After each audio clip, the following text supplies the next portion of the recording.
Hey everybody, Rebecca here for a look at the November 2022 budget plan. So November is going to be a little bit different of a month for me than the previous months that I have had recently. So most recently in October, I did a hellacious amount of overtime at work, and even previous months to October I have been working overtime every other week at least, plus an extra shift here or there. As far as November goes, as of right now when I'm filming this, I only know of one extra night that I am working in November. So less overtime than what I have been getting. Am I upset about that? No, not at all. I could use a break at this point, but that does mean that my income for the month should be a little less than what I have been getting. But one good thing, if you missed the October mid-month budget update, I had some work updates in that one as well. And I did actually get a 6% increase in pay in the month of October, so that should help offset some of that decreased amount of overtime for me. Anyhow, if you're new to the channel and this happens to be your first video, welcome. I am Rebecca. I am a third shift healthcare worker. I do ultrasound for a living, and I am here on YouTube showing y'all my journey to reach financial independence and retire early. It is just me in this household, so I am doing this on one income. FIRE is the ultimate goal of mine, but I do still have some debt that I'm working through as well. So I have been working towards FIRE for years now, and this YouTube channel helps keep me accountable. If that interests you, then feel free to click subscribe down below and follow me on the journey. With that said, let's take a look at how November is going to shape up for me. All right, guys, here we have it, the November 2022 budget plan. So we will start at the top here of my Google Sheets budget. We are focusing on column C here. This is the plan for the month. I fill out column D, what actually happens as the month goes on. So net income for November, I do have my individual paychecks blacked out for privacy. I do like to keep some degree of privacy on the channel, but I do show totals at the bottom. So my expected income for November, y'all can see, is $5,550. That's about what I'm expecting. I will have some amount of carryover from October. I just don't know how much that is going to be yet. It won't be anything significant. So I have that blank for now just because I don't know how much I'm going to have carried over from October, but it won't be a large amount. My Fidelity rewards, this is cashback rewards that I get from making all of my purchases on my Fidelity card. I get 2% back there that automatically goes back into my Fidelity account. And again, October is still ongoing, so I don't know exactly how much I'm going to earn, but I usually average about 50 bucks. So that's what I have budgeted for. AdSense is YouTube income. I am not going to get paid in October, so I'm thinking that maybe I will get an AdSense paycheck in November. If I do, then I will just barely cross that $100 threshold to earn a paycheck, basically. So I'm not expecting it to be much more than $100, so that's what I have budgeted for here as far as income goes. Looking at my bills and spending section for the month, my house payment as always, it will be $735. Live in North Carolina. It is a low cost of living here compared to some other states, and when I bought this house, I bought it purposefully because it's on the smaller side.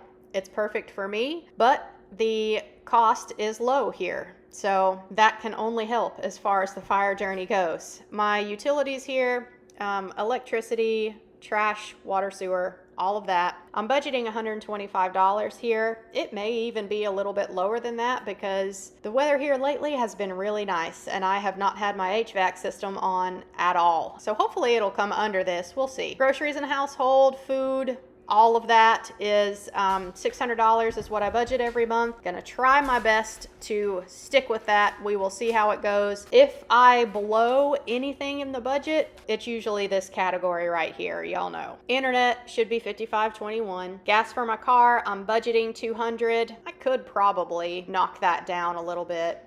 I think I will. I'm gonna change that to $150 for the month because I'm not supposed to be getting the same amount of overtime, and gas here has gone down from where it was as far as the highs during the summertime.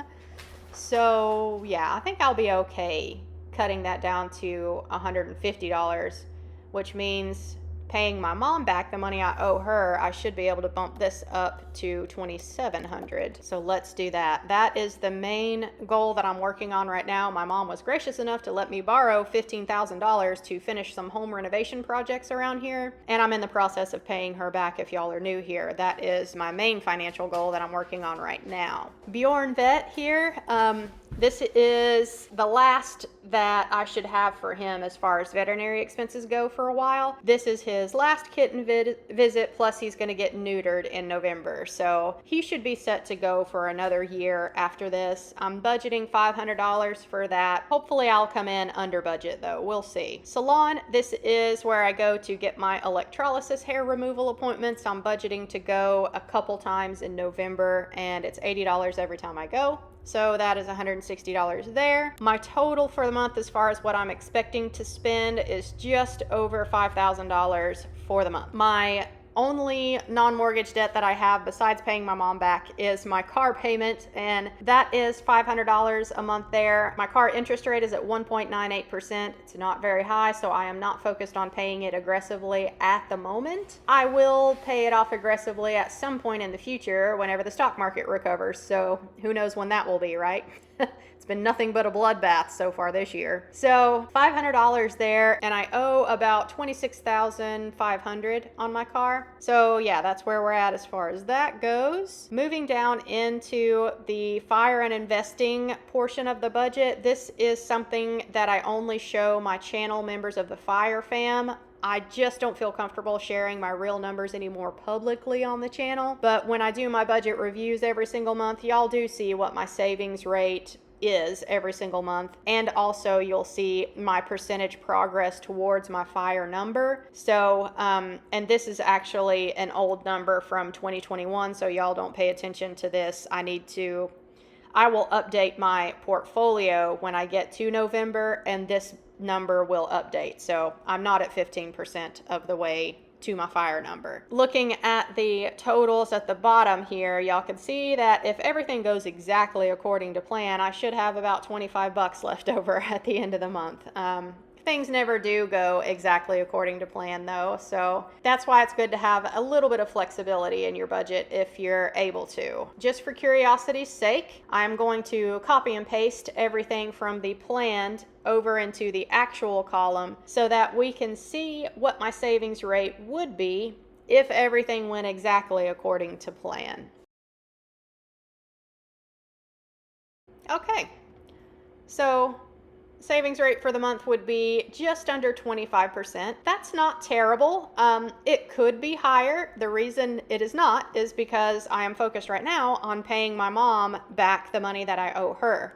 Once she's paid back, then I will be investing aggressively, and this savings rate number should go up way higher. Let's see what it would be if I did not owe my mom this money, and I could put that $2,700, let's say I threw it into my M1 account just for argument's sake here, and see what my savings rate would be.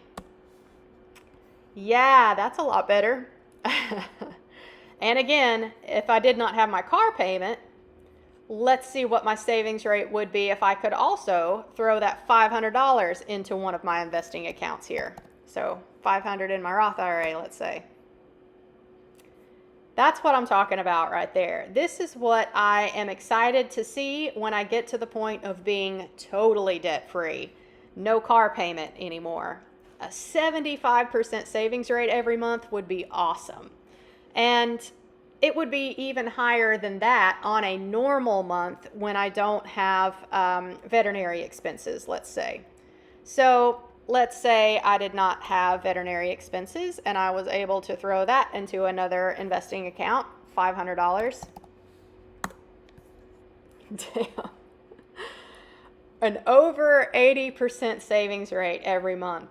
This is amazing, you guys. I cannot wait to get to the point to see this potentially every single month on the FIRE journey. It's going to be so amazing to see a savings rate number like this. I would be investing so much money every month. And this is why I do feel like I am going to be able to reach FIRE and retire early, even though I'm not a six-figure earner. Doing ultrasound for a living, it's a good job, sure, but I don't earn six figures. But I do live in a low cost of living area, so that definitely helps me here. Yeah, once I get to the point of being able to invest aggressively, it's going to be fun to see how much I'm able to throw in my different investing accounts. And if you're members of the FIRE Fam channel, then you're going to see exactly how I do that once I get to that point. So it's going to be exciting someday. As of right now, I am just focused on getting my mom paid back. So that is priority one first, and then we'll focus on the investing after that. So yeah, I hope that you guys enjoyed this look at the budget plan for November. If everything goes according to plan, then I should only have about 25 bucks left over for the month, but I should be able to get my mom paid back a good chunk, and yeah, we'll just see how the month works out. Now, I owed my mom $15,000, right? And I had hoped that I'd be able to pay her off by the end of the year. I'm still hopeful for that. I may not quite make it, but I am expecting a big bonus from my work in December. So that is really what's going to help out there. I'm thinking it'll be about $3,400 in December, but with taxes and bonuses being taxed differently, I'm not exactly sure how much it's going to be. So that's going to be the big variable there.